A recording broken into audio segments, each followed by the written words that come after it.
Se você nunca imaginou assistir esse filme e se você nunca imaginou viver uma pandemia, imagina o que o futuro te aguarda, né? Acho que pra todo mundo, né? Porque a gente nunca imaginou que a gente fosse viver essas duas coisas, principalmente juntas. Mas tá na hora da gente falar sobre esse novo velho filme. Estranho, né? E aí, será que é bom ou não é? Eu vou responder isso pra vocês agora. Tá na hora da gente conversar sobre isso. Bem, fala, meus queridos, aqui é a Rafa Gomes. Já chega dando aquele like e não se esquece de compartilhar esse vídeo com todo mundo que você conhece.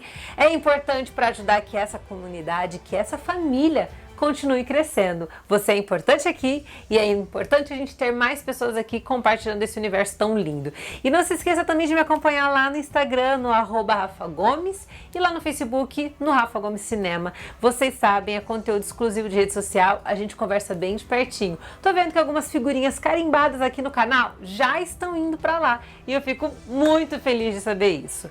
Agora tá na hora da gente falar desse momento histórico, né, gente? Uma hashtag fez com que um filme lançado em 2017 voltasse para a mesa de edição, ganhasse uma nova versão completamente diferente e chegasse pra gente conferir aqui agora. Mas e aí, o filme é bom ou não é? Obviamente que a gente tem toda uma história aqui envolvendo os vilões Darkseid, Lobo da Steppe e a sua cataquada de demônios, né? Eles têm suas criaturas demoníacas aí, que eles trouxeram para poder devastar o planeta Terra. E a versão de Zack Snyder é, obviamente, bem diferente da versão do Joss Whedon. Eu vejo algumas pessoas falando que não há muita diferença, que a maior diferença está mesmo na cor, na edição feita pelo Zack Snyder, mas, gente, a gente tem que dar crédito pro Zack Snyder nessa questão, porque ele realmente entregou um filme novo.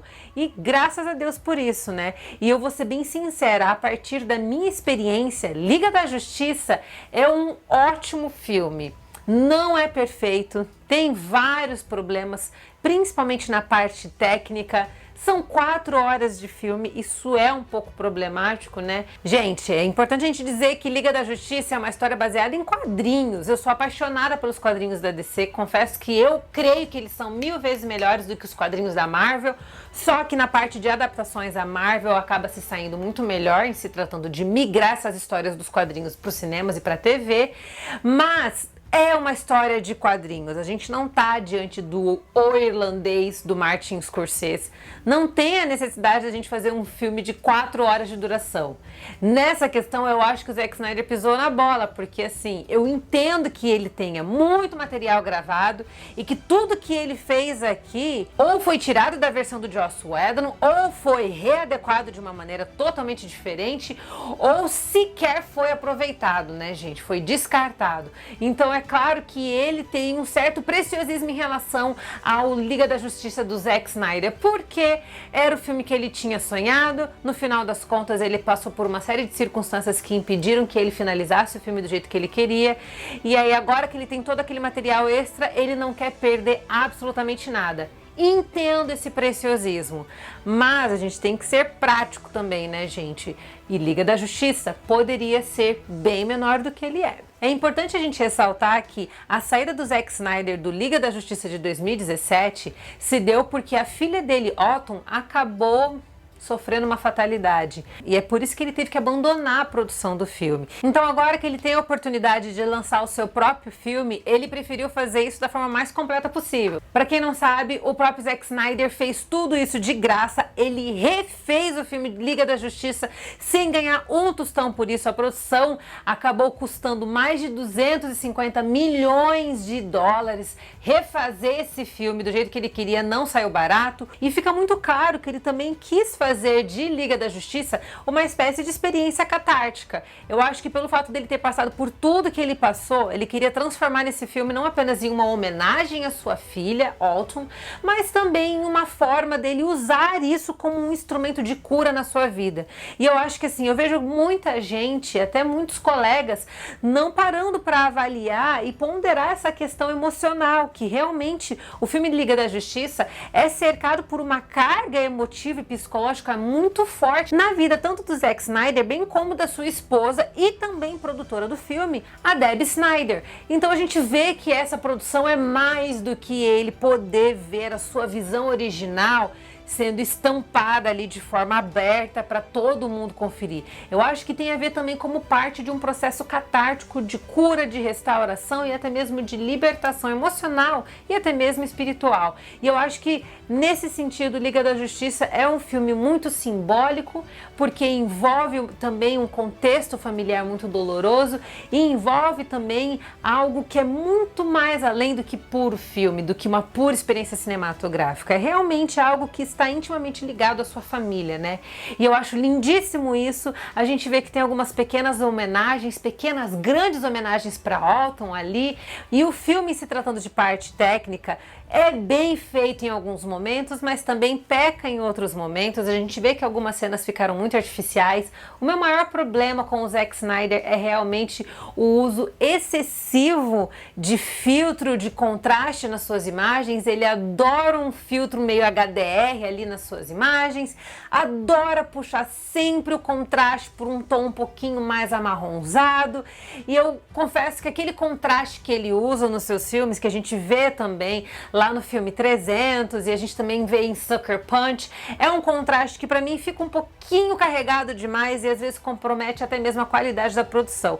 Então isso eu confesso que é um problema que eu tive, mas eu vou ser bem sincera, é um filme que é muito bom mesmo. É um filme que é uma melhora significativa em relação ao Liga da Justiça do Joss Whedon. Acho que a gente tem que realmente, simplesmente apagar aquele filme anterior da nossa mente, porque essa versão é muito melhor, poderia ter sido bem mais curta, mas é um filme que é repleto de cenas de ação. A gente tem cenas poderosíssimas ao longo do filme todo. Então, até quando o ritmo do filme fica um pouco mais lento, Zack Snyder consegue dar uma boa levantada no ritmo da produção e consegue mantê-la sempre lá no alto. E eu dou todo o crédito para ele nessa situação, nesse contexto, porque ele realmente, por mais que tivesse coisas que ele pudesse limpar na produção, ele realmente consegue manter um nível alto nela, justamente para poder pelo menos reter bem a atenção da audiência. Então, quando o filme começa a ficar um pouquinho mais cansativo, Zack Snyder sempre tem uma cena poderosa ali que dá uma levantada e consegue também renovar o ânimo de quem tá vendo. E é um filme que, assim, tem cenas muito épicas, tem cenas de contato de personagem que são muito lindas, coisas que foram extirpadas do primeiro Liga da Justiça. Eu falo dessa forma porque eu acho que o que foi feito em 2017 é realmente uma crueldade ao cinema, é uma crueldade ao orçamento que a Warner ofereceu. É triste a gente ver aquele resultado em comparação com o que a gente tem aqui, porque a quantidade de material extra que o Zack Snyder tinha é simplesmente surpreendente, gente. A gente vê mesmo que é um outro filme que havia sido gravado e que no final das contas, pouco daquilo que foi feito realmente foi aproveitado. Quer você goste ou não, a gente tem aqui nessa versão do Zack Snyder, na versão de Liga da Justiça, um trabalho de personagens que é 1000 vezes mais profundo, que honra realmente cada um dos heróis que forma a base fundamental da Liga da Justiça. Então a gente vai ver dinâmicas relacionais que são muito bem elaboradas. O Flash foi completamente transformado. Eu acho que ele conseguiu equilibrar bem as cenas de humor com as cenas de drama, algo que a gente não tinha em Liga da Justiça de 2017. Aquela versão queria tanto chupar o formato da Marvel que eles tentaram seguir pelo mesmo caminho e forçaram na construção do Flash. E quando a gente vê o Flash aqui do Zack Snyder em contrapartida com o Flash do Joss Whedon, a gente percebe uma diferença gritante.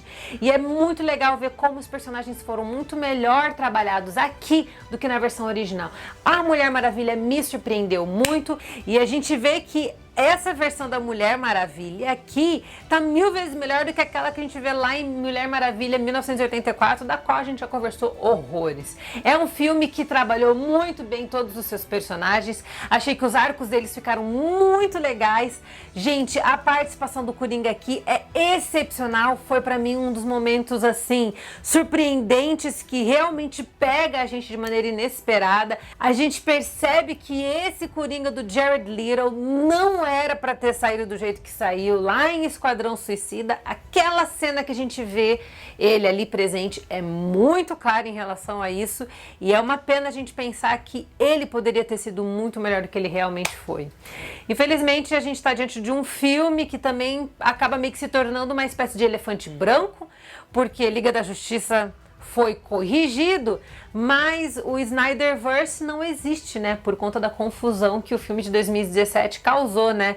Foi um filme que, infelizmente, não atingiu a bilheteria que deveria ter atingido. Orçamento de mais de 300 milhões, com um faturamento de mais de 600 milhões, teve um lucro bem pequeno em relação ao que poderia ter sido e gerou todas essas críticas, essa questão gigantesca, envolvendo situações de abuso nos bastidores das gravações. Então, assim, a gente está diante de um filme que acabou se tornando um oásis, mas ao mesmo tempo está diante de uma situação em que a gente não sabe para onde pode ir, né? Então, assim, é um filme que é Zack Snyder cumprindo a sua missão, realizando o seu sonho, entregando esse filme para a audiência, respondendo ao anseio dos fãs, e fica como uma ótima lembrança e também como uma ótima lição para Hollywood. É um filme que, no final das contas, é uma bela experiência, que tem as suas homenagens dignas e que também tem uma construção totalmente diferente. Se esse filme tivesse sido lançado em 2017, quem sabe o universo de Liga da Justiça não teria se desenvolvido de uma forma muito maior, não é mesmo, gente? É uma pena, vamos ver o que a Warner pretende fazer com esse filme, mas a gente tem essa produção que, no final das contas, tem muita coisa boa para oferecer pra gente, independente dos probleminhas que acabaram vindo na versão final. É um filme que ainda vai ganhar uma versão em preto e branco, então fica de olho, porque ainda vai ter Liga da Justiça para você conferir numa experiência totalmente diferente, agora na versão Black and White. E se você gostou desse vídeo, não esquece de deixar um comentário aqui e também não se esquece de se inscrever aqui no canal. Valeu! E é claro, me acompanhe lá nas redes sociais, no Instagram, no @RafaGomes, e lá no Facebook, no Rafa Gomes Cinema. Um beijo para todos vocês e a gente se vê na próxima. Tchau!